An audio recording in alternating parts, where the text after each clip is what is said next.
Estamos leyendo Crónicas.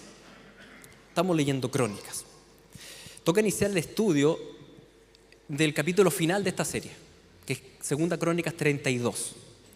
Pero la verdad es que Segunda Crónicas 32, y en realidad esta historia, es muy relevante en la Escritura, y es tan relevante que está citada en 3 libros distintos de la Biblia, en los textos paralelos de la Biblia. Cuando hablo de textos paralelos, hablo de que una historia bíblica es relatada en otros libros de la Biblia, otra vez, con otros detalles. Eso en general ocurre en el Nuevo Testamento, ocurre en lo que usted conoce en los Evangelios, pero en el Antiguo Testamento casi no pasa. Aunque sí hay una historia que se repite en 3 libros distintos y que es Segunda Crónicas 32. Y por tanto tiene una gran relevancia en la Escritura. Tiene un énfasis. Dios le dedica 8 capítulos a esta historia en diversos libros, lo que significa que en realidad tenemos que detenernos a masticarlo. Ya no es como que la podamos pasar así a la rápida. Es muy importante entender, porque la Escritura, a la hora de ir describiendo los personajes del Antiguo Testamento, los describe de una manera descarnada. ¿Qué significa eso? Para que nos demos cuenta que en realidad la Biblia no trata de historias de héroes de la fe. Trata de un solo héroe, que es Jesucristo. Porque todos los demás fallamos. Por eso la Biblia nos explica que Noé, después del diluvio, se emborrachó. ¿Para qué diría algo así? Para que todos sepamos que Noé era justificado por la fe. ¿Sí? Por eso dice que Abraham, siendo tan buen hombre, andaba mintiendo sobre la señora que era su hermana, ¿se acuerdan? ¿Para qué la Biblia diría algo así? Para que entendamos que Abraham fue justificado por la fe. Por eso David, siendo un hombre tan predominante y preeminente en la Escritura, en el Antiguo Testamento, todos sabemos su pecado de adulterio. ¿Y para qué la Biblia destaparía sus trapos sucios? Para que todos entendamos que aquí hay un solo héroe, que es Jesucristo. No somos nosotros. Bueno, en la historia de Ezequías pasa lo mismo. Ezequías también, si bien era un rey re bueno, ¿no es cierto?, como hemos estado viendo, también entendemos que él era un hombre pecador. Y la Escritura se mete y lo describe bastante. Ahora, no lo describe Segunda Crónicas, porque el enfoque de Segunda Crónicas es mostrar los portentos de Dios. Pero sí lo describe Segunda Reyes y lo describe Isaías, que son los pasajes paralelos del texto, y que el Señor, como les decía, se encargó en enfatizar lo que iba a pasar ahora, en esta segunda parte del mandato del rey Ezequías. Incluso el Señor lo ha enfatizado tanto que arqueológicamente el siglo pasado toda la historia de Segunda Crónicas se descubrió, se excavó y quedó comprobado incluso en las ruinas antiguas asirias, donde está descrito en un mural los acontecimientos del rey Ezequías. O sea, Dios lo dejó absolutamente plasmado en la Escritura, en la arqueología, para que entendamos esto. Así que hoy día lo que vamos a hacer, vamos a salirnos un poco de Segunda Crónica y voy a ir al texto paralelo de Segunda Reyes, para que entendamos el contexto, y vamos a leer Segunda Reyes 20 del 1 al 11, que es lo que ustedes ven ahí arriba proyectado, lo pueden ver en sus Biblias, y vamos a leer eso. Antes de entrar al texto de Segunda Reyes 20, quiero mostrarles una pequeña tabla cronológica que uno puede sacar de estos textos paralelos, más o menos de cómo fue la vida de Ezequías, ¿ya? Vamos a ver si me da el punteo, sí, ahí me dio. Dice, más o menos, vemos en la Escritura que a los 25 años él asumió el reino. A los 39 años hubo una gran crisis, que es la que vamos a describir. Y a los 54 él falleció. Él falleció bastante joven, 54 años. Exactamente a la mitad de su reinado, a los 39 años, ocurrieron una serie de cosas que fueron súper importantes para esta segunda mitad de su reinado. Habían pasado 14 años y a continuación iba a venir 15 años, es decir, venía la segunda mitad del reinado, y a esa edad, a los 39 años, Asiria empieza a invadir Judá. Ezequías enferma de una enfermedad mortal, y al mismo tiempo, a fines de ese año probablemente, los babilonios vienen supuestamente como aliados a visitarlo. Son una serie de eventos que marcan la mitad del reinado de Ezequías, que dan inicio a la segunda parte y que va a ser mucho más turbulenta. ¿Ya? Lo que vamos a leer hoy día, lo que vamos a ver en el texto de Segunda Reyes 20, es lo que pasa ahora a los 39 años con respecto a su enfermedad. La enfermedad que le dio a Ezequías y cómo él lo vivió. Y fíjense lo fuerte y lo chocante de cómo parte este pasaje. Dice así: en aquellos días Ezequías cayó enfermo de muerte. Y vino a él el profeta Isaías, hijo de Amós, y le dijo: Jehová dice así, ordena tu casa, porque morirás y no vivirás. Y él solo tenía 39. ¿Han recibido alguna vez una noticia tan nefasta? Imagínense lo que significa esto. Está en el apogeo de su reinado, de su vida. ¿Te ha pasado alguna vez un médico explicándote tu diagnóstico o dándote el resultado de la biopsia? O un llamado telefónico de algún accidente, de algún ser querido, o incluso el fallecimiento de un ser querido. Y como todo se vuelve negro y uno como que deja de escuchar. Y uno queda como bloqueado, como que el tiempo se detiene, queda choqueado. El texto parte diciendo: en aquellos días. ¿Qué estaba pasando en aquellos días? En el contexto lo que uno ve es que Asiria estaba empezando a invadir el territorio de Judá. El poderoso imperio asirio ya había conquistado Siria del norte, había conquistado Israel, el reino del norte, y ahora iba en pos de Judá. Imagínense, había una presión externa. Las razones políticas de por qué Asiria hacía eso lo podemos ver en otra prédica. El tema es este: que por si fuera poco el estrés que estaba viviendo el rey ese año, después de darse el abrazo de feliz año nuevo, que siempre feliz año nuevo, que bueno, este año que sea un año bendecido, todos decimos lo mismo, y parte el año, Asiria empieza a invadir Judá. Y a Ezequías se le infecta una úlcera. Y aparentemente se le gangrena. Y viene Isaías y le dice: vas a morir. No tenemos idea qué enfermedad tenía, pero como finalmente él murió joven, a los 54, tal vez tenía una diabetes no tratada. Es probable, ¿no es cierto? Así que si usted tiene diabetes, no sea porfiado. Sobre todo los hombres acá, que después son las mujeres las que tienen que cargarlos a usted. Así que más vale que se traten de su diabetes. No sabemos si tenía diabetes, pero tenía esta úlcera infectada que no se iba a sanar, dijo Isaías. Y volviendo, ¿no es cierto?, a la historia, el profeta que se le acerca es el famoso profeta Isaías, del quien tenemos el larguísimo, bellísimo libro del profeta Isaías, 66 capítulos, ¿no es cierto?, en el Antiguo Testamento. Y él se acerca y le dice que se prepare para morir. Y como les decía, ¿te ha tocado alguna vez una noticia así? O circunstancias similares, y cómo sobrellevarlo. A veces uno no sabe cómo sobrellevarlo. Nuestra primera tendencia frente a una noticia tan chocante, ¿no es cierto?, es negacionista, es decir, esto no es verdad. Me está bromeando, ¿no es cierto? No puede ser. Aquí hay un error. No puede ser que esto salga en la biopsia, ¿no? O el teléfono, esto fue... Ahora, después de asumir esa verdad, nos tragamos equivocadamente la emoción para no preocupar a nadie. Muchas veces decimos eso, ¿no es cierto? Es que no quiero preocupar a la familia, y en vez de sacarlo, empezamos incluso a autoconvencernos: no, esto no puede ser tan grave, aquí no pasa nada. Cuando sí es grave, y sí pasa algo, pero no quiero de alguna forma expresar algo para que mi familia se preocupe más. Lo que en realidad es una tontera, porque la familia se preocupa más cuando no lo expresamos. Tal vez estás así hoy día, profundamente conmovido, choqueado por alguna noticia pésima que hacer. ¿Y qué hacer? La Escritura abunda realmente en explicarnos qué hacer al respecto. Porque de duelo la Biblia sabe mucho. Y de lamentación la Biblia sabe mucho. Y lo vemos también en este pasaje. Y este pasaje vemos lo siguiente. Dice: entonces Ezequías volvió su rostro a la pared y oró a Jehová y dijo: te ruego, oh Jehová, te ruego que hagas memoria de que he andado delante de ti en verdad y con íntegro corazón, y que he hecho las cosas que te agradan. Y lloró Ezequías con gran lloro. ¿Qué debemos hacer los creyentes cuando frente a un dolor, frente a un sufrimiento que nos ha pillado casi desprevenidos, como que nos atropelló la circunstancia? Lo que debemos hacer es lo que hizo Ezequías: debemos llorar. Llorar con Dios. Eso es lo primero. ¿Qué hace un niño cuando le duele algo? Va corriendo donde los papás y busca el abrazo. Asimismo, la Escritura, el apóstol Pablo nos dice lo siguiente, nos dice: mira, bendito sea el Dios y Padre nuestro Señor Jesucristo, Padre de misericordias y Dios de toda consolación, el cual nos consuela en todas nuestras tribulaciones. Dios permite nuestras tribulaciones, pero no tenemos por qué pasarlas solos. No tenemos por qué tragarnos las emociones.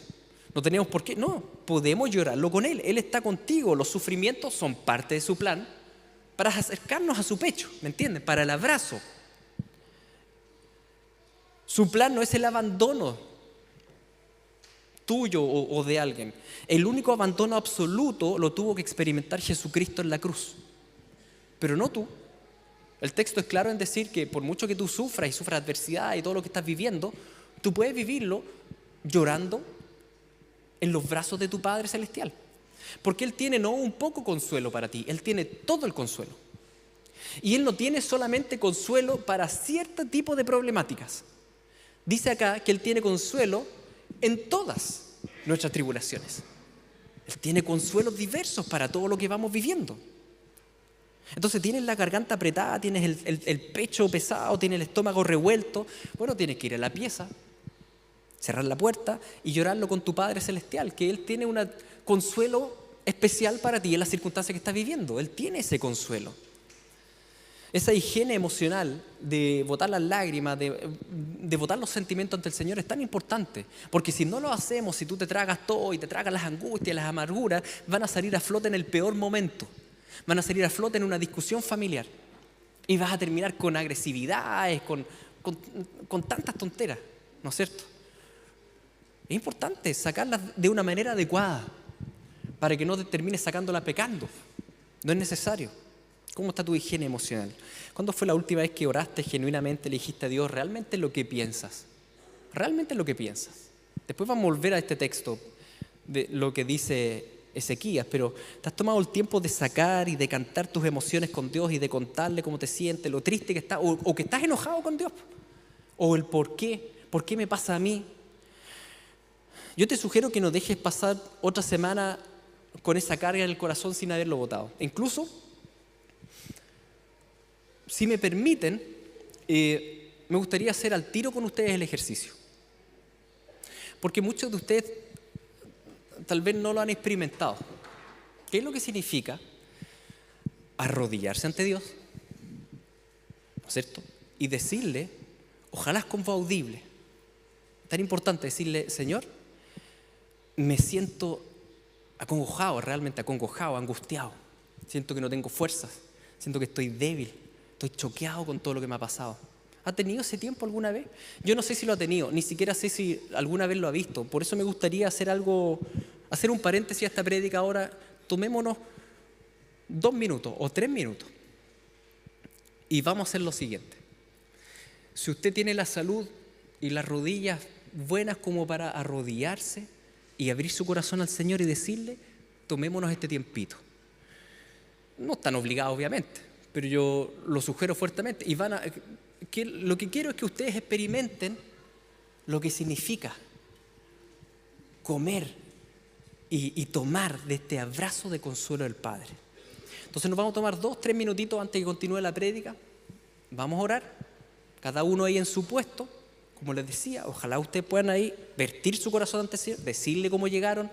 Llegué triste, llegué contento, esta es la carga de mi semana. Detengámonos, bajemos todas las revoluciones, lo entregamos al Señor. Yo voy a orar y continuamos la prédica. ¿Les parece? Ya, tomémonos esos minutitos. Señor, tú conoces nuestras penas, nuestras cargas, nuestro estrés, nuestro cansancio, nuestra angustia, las adversidades, los conflictos. Venimos ante ti como niños. Necesitamos tu consuelo, tu renuevo. Abrázanos, Señor.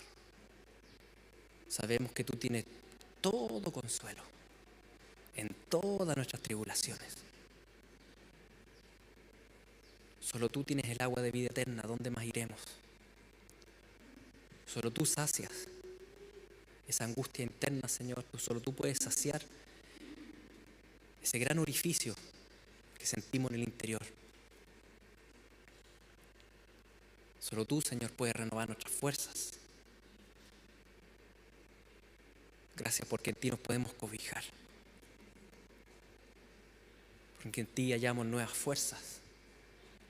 Fuerzas de búfalo, como dice tu palabra.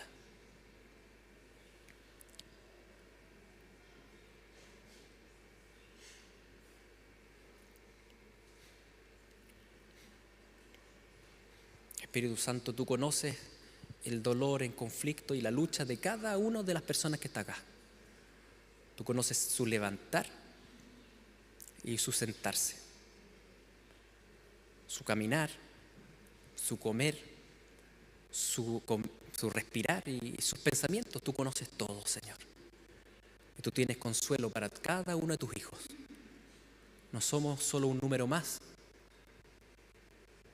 Somos, Señor, tus hijos amados que conoces por nombre. Gracias por ese consuelo. Gracias, Padre Santo, porque no hay ningún pelo que caiga en nuestro cuerpo que tú no lo conozcas.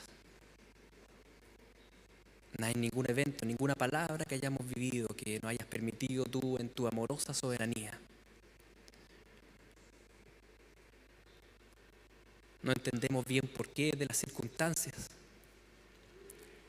pero sí entendemos que en ti hallamos consuelo y abrazo y renuevo.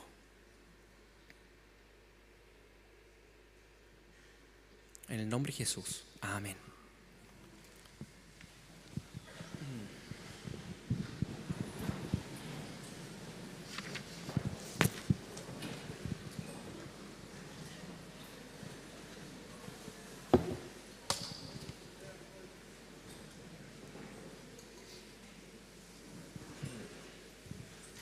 Queridos, no es tan difícil. No es tan difícil arrodillarse 5 minutos con el Señor y deténgase y bote la angustia con Él. ¿Me entiende? Cuando está con angustia y con ansiedad no es necesario que tome el celular. No es necesario que vea el Instagram y los YouTube. Usted puede tomarse unos minutitos y dígame, ¿no siente como que tomó agüita fresquita del Señor? Yo quería hacer el ejercicio con ustedes hoy día porque muchas veces les digo que lo hagan, lo decimos acá, pero no sé si... Me imagino que en la casa uno no lo hace. Es necesario experimentarlo. Es importante hacerlo. Parte de la importancia de sacar lo que sentimos con Dios en una oración genuina y transparente es que sale a relucir nuestro corazón, ¿ya? Lo que está dentro. Y muchas veces nos sorprende. Muchas veces, tal vez le ha pasado, uno se pone a orar, empieza a decirle cosas al Señor y uno dice, mira lo que estoy diciendo. Y es importante hacerlo, no porque Dios no sepa lo que está en mí, es porque muchas veces nosotros mismos no sabemos lo que está en nuestro corazón. No sabemos. Y en este caso, en esta noticia desalentadora, ¿qué fue lo que salió de Ezequías? Cuando Isaías le dijo, mira, tú vas a morir, prepárate, vas a morir. Fíjese lo que salió de Ezequías. Dice, entonces él volvió su rostro a la pared y oró a Jehová y dijo, te ruego, oh Jehová, te ruego que hagas memoria de que he andado delante de ti en verdad, con íntegro corazón, que he hecho las cosas que te agradan. Y lloró Ezequías. Es decir, Ezequías oró más o menos esto, Señor, he andado delante de ti con un corazón íntegro. He hecho las cosas que te agradan. Me congrego a la Unión Cristiana. Hice el discipulado. Te estoy sirviendo en los varios ministerios. ¿Y por qué a mí? ¿Acaso no te he sido fiel? ¿Y qué hay de base ahí? Señor, esto es injusto. Eso es lo que hay de base en la frase que está diciendo Ezequiel. Señor, esto es injusto. Esto es injusto. Cuando estamos en adversidad, uno de nuestros principales sufrimientos no es la adversidad en sí misma, sino que la sensación que tenemos que esto no debiera estar pasándonos. Eso es lo que generalmente genera más sufrimiento que la adversidad. La sensación de decir, Señor, pero si yo soy tu hijo, si me esfuerzo, si soy una buena persona, ¿y por qué me pasa esto? Y bueno que esa pregunta salga de manera genuina en oración con el Señor, porque manifiesta que nuestro corazón está equivocado. Está equivocado. ¿Por qué está equivocado? Porque la verdad es que Dios no me debe nada. Dios no me debe nada. ¿Qué nos debe el Señor? Dios no me debe ningún favor. no me debe un milagro de sanidad, un milagro de restauración, ninguna bendición, porque Él ya me dio todo. Él me dio sol, agua, pan todos los días, aire, pulmones, corazón, me dio la vida. Más aún, Dios no me debe nada porque Él ya me ha dado todo. Incluso éramos pecadores y nos proveyó el perdón a costa de su propio Hijo amado. Éramos enemigos y Él me proveyó adopción. Y eso ya lo tienes en Cristo Jesús. Dice la palabra que cada uno de los que estamos acá sentados, en realidad merecemos el infierno y el Señor nos dio el cielo. Entonces, ¿realmente crees que Dios te debe algo? ¿Realmente crees que con tu servicio y parcial fidelidad al Señor ahora no tienes que tener sufrimientos? ¿No será más bien que todo lo que le hemos dado en nuestra vida al Señor, todo lo que le hemos dado, Él nos lo dio primero a nosotros? Porque no podemos dar nada, sino es Él el que nos da a nosotros para que demos. ¿No será más bien que todo lo que hemos hecho para el Señor ha sido primeramente por la misma gracia del Señor operando en nosotros? Entonces, ¿realmente crees que Dios te trata de manera injusta? ¿Ese es tu argumento para estar tan mal? ¿Me tratan de manera injusta? ¿Realmente crees que te mereces cada mañana sus nuevas misericordias? Es obvio que el Señor derrame su misericordia sobre mí si soy tan requete contra bueno. ¿Realmente pensamos eso? Amados, frente al sufrimiento solemos pensar lo mismo que Ezequías. Lo mismo. Señor, ¿por qué yo? ¿Por qué yo? Y empezamos a enumerar un listado de cosas que nosotros decimos, si estoy re bien. Y de base a esa pregunta, ¿no es cierto?, del por qué yo, hay otra pregunta de base, o más bien una frase de base. Y esa frase de base es, no me lo merezco. No me merezco el sufrimiento que estoy teniendo ahora. Y eso es lo que te hace sufrir. Más aún, de base a esa frase de no me lo merezco, hay otra frase que dice, es que en realidad yo soy bueno y Dios me debe. Me debe el bienestar. Dios me tiene que tratar bien. Y en realidad con esas frases de base, que no las decimos públicamente, y ni siquiera nos atrevemos a decir esas frases nosotros mismos, porque sabemos que están equivocadas. Pero es lo que creemos lo más profundo y lo que nos hace sufrir los sufrimientos. Nos creemos muy requete contra buenos. Los seres humanos caídos realmente nos creemos merecedores del cielo eterno. Muchas veces no lo decimos, porque conocemos que el Evangelio dice lo contrario. Pero en realidad creo que todo el mundo me tiene que tratar bien. Y todo el mundo me tiene que amar. Y todo el mundo, porque claro, soy re perfecto. Y no es así. Mis queridos. Pero bueno, eso fue del Señor, porque yo no. No está anotado así. Nos creemos merecedores del cielo. Creemos que le hacemos favores a Dios cuando ordeno las sillas. Me estoy haciendo un favor a Dios. ¿Ah, sí?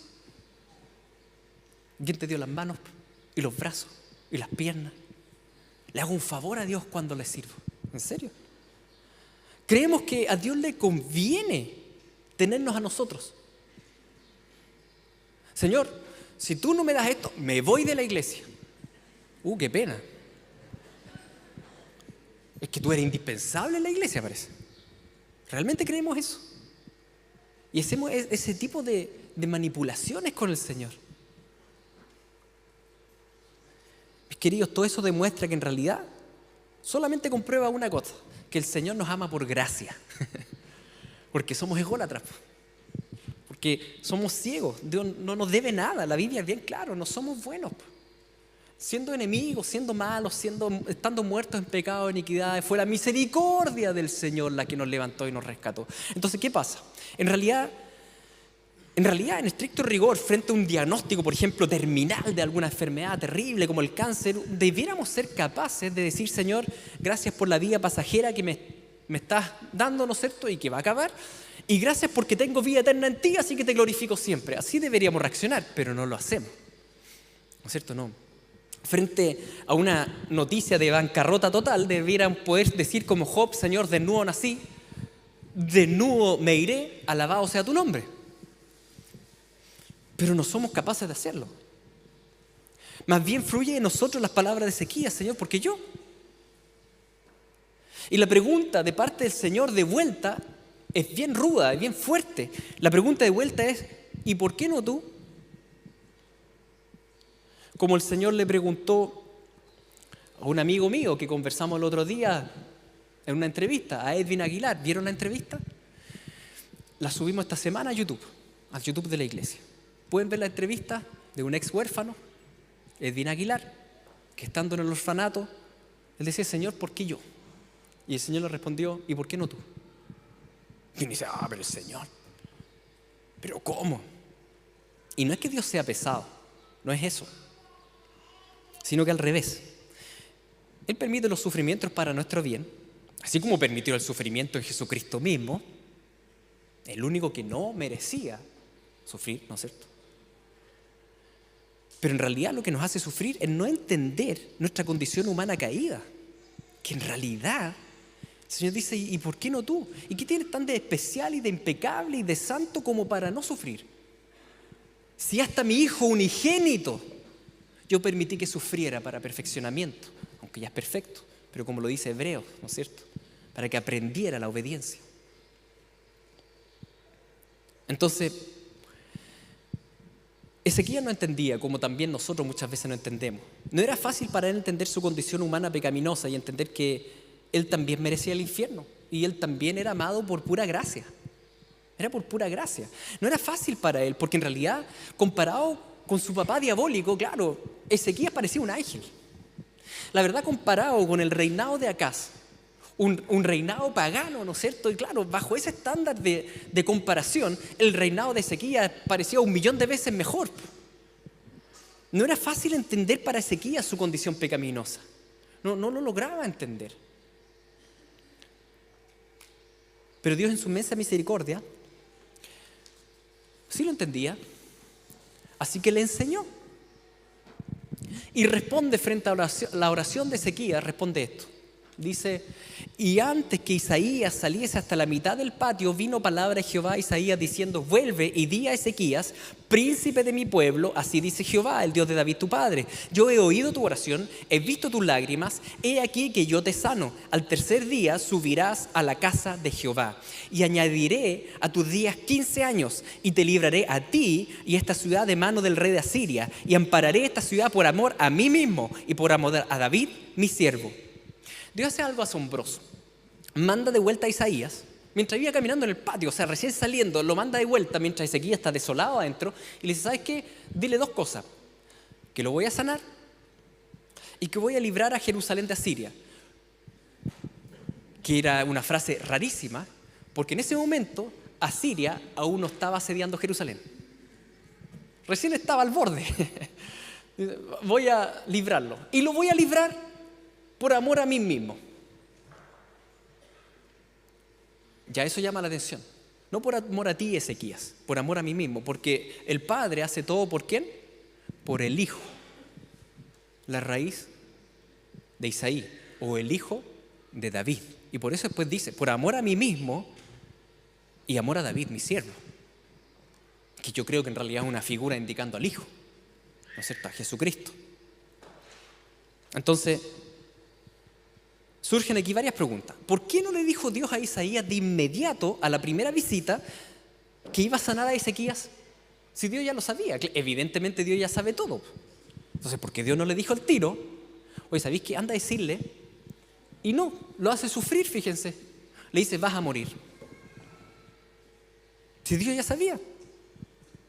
A mi parecer, y según un versículo que vamos a ver al final de la prédica, que yo creo que es el versículo clave en todo esto, creo que precisamente Dios lo hace así, para sacar a relucir el corazón de Ezequías.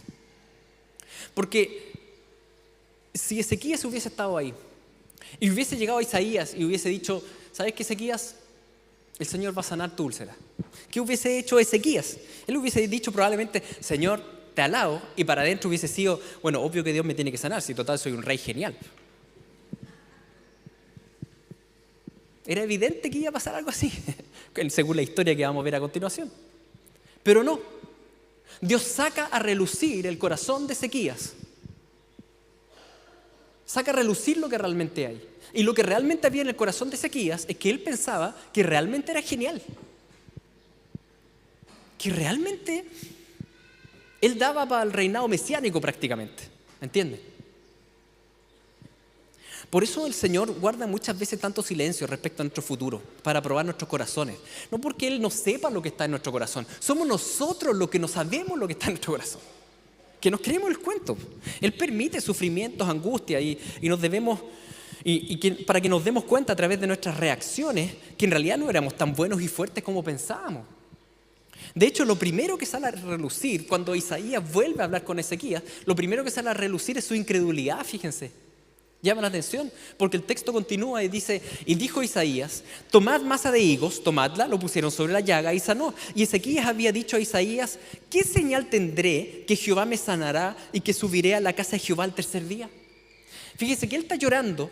Dice, Señor, ten misericordia de mí, que mira, yo hice esto, yo hice lo otro, yo hice lo otro. Vuelve Isaías, le dice, ok, te va a sanar. Y Ezequías lo queda mirando y dice, ¿y cómo sé que me va a sanar? Pero si estaba llorando, que te sane, ¿o no? O sea, al final, como que su fe tampoco era tan gigante. Y esto me recuerda, ¿no es cierto?, al viejito Zacarías, que le hizo una pregunta similar al ángel Gabriel y salió mudo de ahí.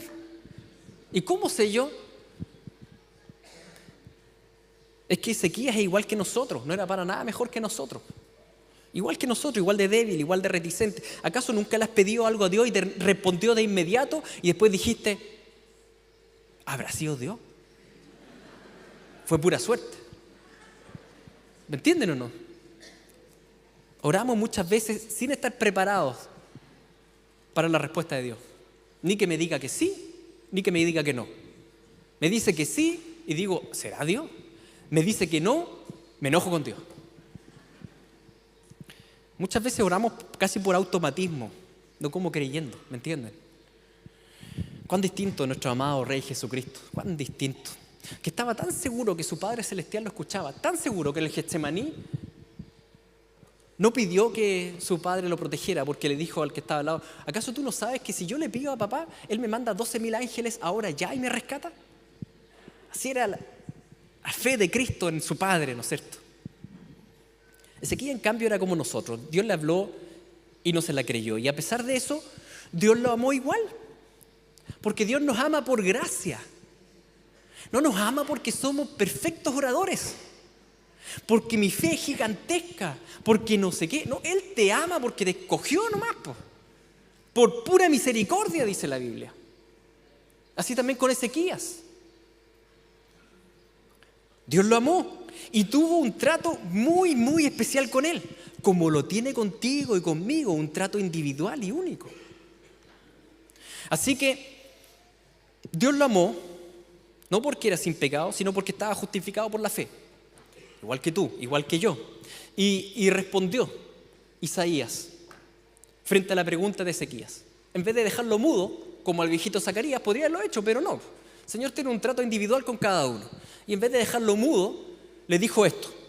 Esta señal tendrá de Jehová, de que hará Jehová esto, ha dicho. Avanzará la sombra 10 grados o retrocederá 10 grados. Y Ezequías respondió, fácil cosa es que la sombra decline 10 grados, pero no que la sombra vuelva atrás 10 grados, pues eso es imposible. Entonces el profeta Isaías clamó a Jehová e hizo volver la sombra por los grados que había descendido en el reloj de Acaz, 10 grados atrás.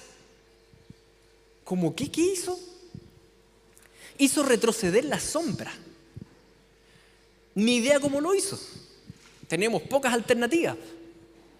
No sé si detuvo el movimiento planetario completo por este hombre, cabeza dura, y retrocedió el mundo entero, ¿no es cierto?, en 10 grados de sombra. Puede haber sido, o lo hizo solo localmente, o incluso lo hizo solo en la escalinata. No tengo idea. Cualquier milagro es milagro. Y la verdad, ninguna otra opción le cuesta más a Dios. No le cuesta nada. Lo que sí sé es que no pasó desapercibido, porque después en 2 Crónicas 32-31 dice que los babilonios enviaron emisarios a Judá para entender el prodigio que había pasado en la nación. O sea, no pasó desapercibido este retroceso de la sombra. Aparentemente lo que pasa ahí y por qué se menciona ahí el reloj de Acaz es que el papá Acaz, cuando uno lee el texto antes, ¿se acuerdan? El papá era pagano. Él fue a Siria a aprender del paganismo sirio y fue a los templos allá y vio que había una construcción como una especie de pequeña pirámide donde se oficiaban sacrificios arriba y que estaba construido de una manera especial con el sol, y él dijo, esta es la mía, y se llevó la última nueva del paganismo al templo de Jerusalén y construyó en el templo de Jerusalén esta escalinata del rey Acaz, imitando, ¿no es cierto?, lo que había estado ahí en Siria, y construye esa escalinata que estaba de alguna forma, como son las pirámides, ¿no es cierto?, todas de alguna forma alineadas al sol, como una especie de reloj de sol, y construye esto para oficiar ahí sus abominaciones. Y Dios, esto es asombroso, porque Dios escoge precisamente esa escalinata pagana, hecha por un rey pagano, escoge esa escalinata para demostrar su poder sobre toda la creación. No sé por qué no le dijo, oye, ¿veis la sombra de la muralla? La voy a hacer bajar. No sé, algo así, pero tenía que ser la escalinata de Acaz. Porque en realidad el Señor siempre demuestra que no hay otro Dios fuera de Él. No hay otro. No hay otro. ¿Por qué ese milagro de hacer retroceder la sombra? ¿Por qué no hace otra cosa? Bueno, porque al Señor le encanta sorprender y todo tiene un propósito, ¿no es cierto? Y yo no tengo plena claridad frente a todo esto, pero sí hay una clara conexión entre lo que es la sombra y lo que es la muerte. En la Escritura al menos lo vemos. La muerte avanza inexorablemente como la sombra. Y desde que nacemos, empezamos a acercarnos a la muerte. Y no hay retroceso. Todos vamos camino a la muerte. Y Ezequías iba camino a la muerte. No había vuelta atrás. Ninguno de nosotros puede hacer retroceder el tiempo. La vida avanza. Avanza como la sombra. El sol avanza. ¿Cómo vas a detener al sol? ¿Hay esperanza? Imposible. No hay esperanza para el ser humano. Todos vamos hacia la muerte. Hasta que surgió el sol de justicia, que dijo esto: de cierto te digo, el que oye mi palabra y cree al que me envió tiene vida eterna y no vendrá a condenación, mas ha pasado de muerte a vida. De cierto os digo, viene la hora y ahora es, cuando los muertos oirán la voz del Hijo de Dios y los que oyeren vivirán. ¿Tienes miedo a la muerte? ¿Estás aterrado a la muerte? ¿Te aterra ver que tu vida declina inexorablemente? Que ya tu cuerpo no sana como sanaba antes, que ya no tiene las fuerzas que tenías antes, y empieza a declinar y no hay nada que puedas hacer. Y van saliendo las arrugas y van saliendo nomás, y van saliendo las canas y van saliendo, aunque te vayas sacando una a una, al final ya perdiste la batalla. Y la vida avanza. ¿Quién va a hacer retroceder la sombra? Jesús venció la sombra en la cruz. Esa sombra que se hizo cuando Él falleció, ¿no es cierto?, cuando Él murió. Y 3 horas dice que hubo de sombra, muerte profunda. Pero esa fue absorbida en la cruz por Cristo. Y todo aquel que cree en Él ahora tiene vida eterna. Vida eterna, hay victoria sobre la sombra. Él venció a la muerte al resucitar. Por tanto, la muerte ya no tiene aguijón sobre nosotros, no tiene poder. ¿Por qué temes a la muerte entonces? ¿Por qué luchas continuamente para esquivar la muerte? Tal vez es un tema central en tu vida.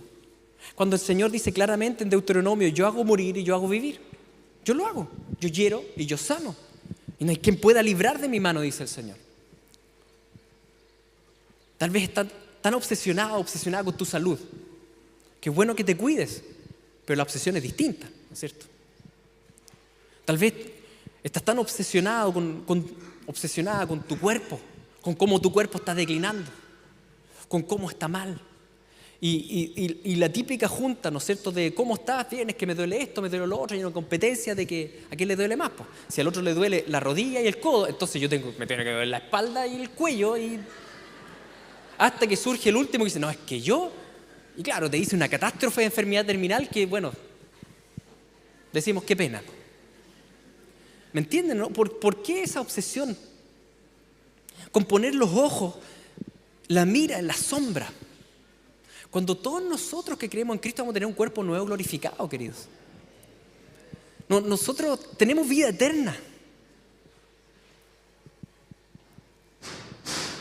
Por eso decimos este famoso salmo, que aunque ande en valle de sombra de muerte, no temeré mal alguno, no temeré, porque tú estarás conmigo, tu vara, tu cayado me infundirán aliento. No sé en qué valle estás, tal vez estás en un valle de sombra de muerte, pero no temes, porque Jesús está contigo. La sombra estaba sobre Ezequías, él iba a morir y Dios hace retroceder la sombra de una manera milagrosa, 10 escalones para arriba, porque Dios es el único Dios verdadero y que tiene victoria sobre la vida y la muerte. Y lo demuestra en la escalinata pagana de Acaz. A ver si tus dioses falsos pueden hacer eso. ¿No es cierto? Gloria al Señor por nuestro Salvador Jesucristo, que hizo retroceder la sombra, no solo 10 escalones, Él hizo retroceder la sombra sobre tu vida por la eternidad. En Ezequías solo fueron 10 escalones. Su vida duró 15 años y murió. Pero para todos los hijos del Señor, que el Señor nos va a resucitar con voz de mando y trompeta, dice la palabra. Es una resurrección eterna. Amada iglesia, no temas a la sombra, no temas a la muerte, porque ya sea que vivamos o que muramos, del Señor somos. ¿Por qué temes a la muerte, a las enfermedades? ¿Por qué temes a las catástrofes? ¿Por qué temes a tantas cosas? No temas. Ya sea que vivamos o que muramos, del Señor somos. Jesús hizo precisamente lo imposible para eso. Él hace retroceder la sombra que estaba sobre tu vida. Por tanto, gózate en Él. Gózate. Ahora bien, para ir terminando, tal vez quedas con algunas preguntas específicas. ¿Por qué hizo retroceder el Señor 10 grados de sol? Y no más o menos, 11, 12, no tengo idea. ¿Ya? ¿Por qué el Señor alargó la vida de Ezequías en 15 años y no la alargó en 10? Pues ya que eran 10 grados, 10, no tengo idea. La verdad es que no importa mucho, porque lo que sí sabemos es que Dios hace todo en perfección, en inmutable santidad, así que confiamos en Él. Yo no sé bien qué está haciendo el Señor en tu vida, pero confío en Dios. No sé bien por qué 10 y no 11, y no sé bien por qué 15 y no 20, no lo sé. Pero Dios está obrando en tu vida de una manera perfecta, perfecta. Lo que sí sé es por qué Dios sanó a Ezequías. ¿Y qué hizo el Señor con Ezequías? ¿Y qué hace el Señor contigo? Y yo creo que este versículo final es el versículo clave que nos hace entender todo el texto. Que dice así: Dios lo deja a Ezequías para probarle, para hacer conocer todo lo que estaba en su corazón. ¿Por qué hizo Dios el milagro? Dios no hizo el milagro porque la oración de Ezequías fue recontra buena. Que dijo, oh, el Ezequías está llorando, pucha, no lo quiero ver llorar. No fue eso. No fue que Ezequías oró y su intercesión fue fabulosa, diciendo, Señor, yo soy recontra bueno, así que sáname.